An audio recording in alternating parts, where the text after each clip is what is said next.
أعوذ بالله من الشيطان الرجيم بسم الله الرحمن الرحيم. Ya. Teman-teman yang melakukan Allah, ini zaman jangan dibayangkan lagi ini adalah zaman yang sederhana, masa yang akan kembali seperti dahulu kembali. Tidak, ini sudah masalah global, ini bukan masalah Indonesia saja, ini bukan masalah negara tetangga saja, ini masalah semua negara. Maka Nabi mengatakan, isbiru hatta talqawni al-haut. Sabarlah kamu, bertahanlah kamu, sampai kamu bertemu aku nanti di haut, telaga Nabi sallallahu alaihi wasallam.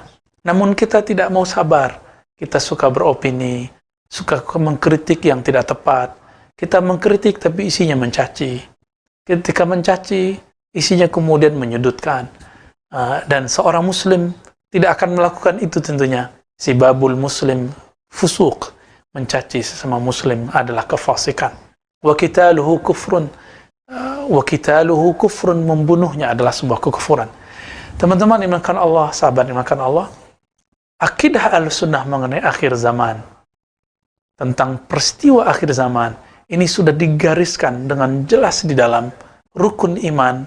Rukun iman kita yang kelima adalah percaya kepada hari akhir. Sebelum hari akhir itu, teman-teman, ada yang disebut asyaratus sa'ah. Nah, di dalam Al-Quran dan Sunnah, Nabi menyebut akhir zaman ataupun kiamat dengan sebutan beragam. Kadang disebut as-sa'ah.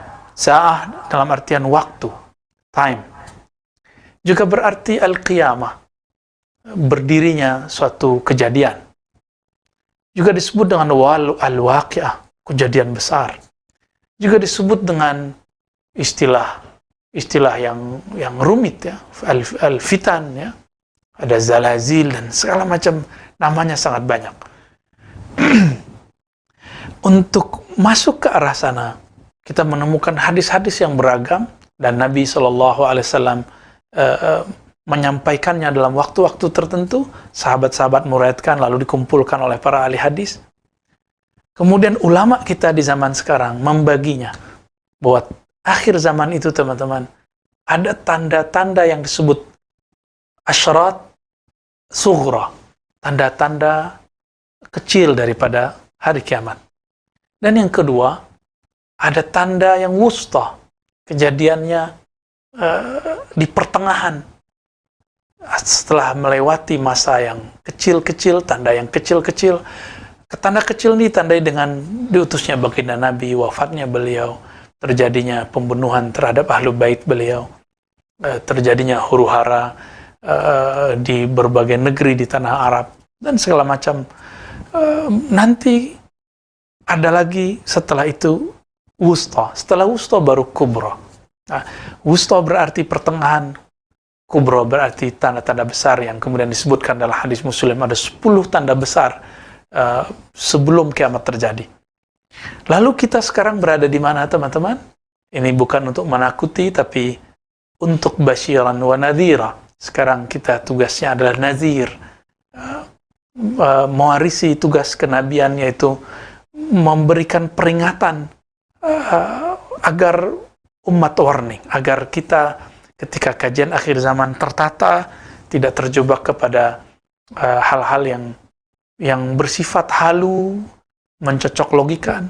Kita sangat berterima kasih kepada para asatis, para da'i yang telah mengingatkan umat mengenai pentingnya akhir zaman.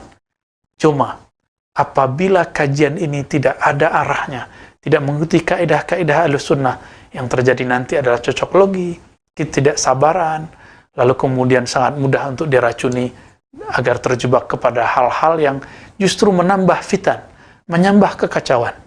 Akan banyak orang yang tidak sabar lagi dengan kejadian-kejadian masa ini. Teman-teman yang mulakan Allah, sahabat-sahabat dimanapun berada, Nabi SAW menyebutkan banyak sekali. Dan ternyata kita berada di akhir bagian pertengahan. Dan ini bukan pendapat saya pribadi, ini pendapat banyak ulama, salah satunya Al-Habib Abu Bakar Al-Adni, begitu juga Al-Habib Umar bin Hafiz, begitu juga masyaikh-masyaikh kita di negeri ini ataupun di Timur Tengah sana, banyak yang sudah mengatakan ini.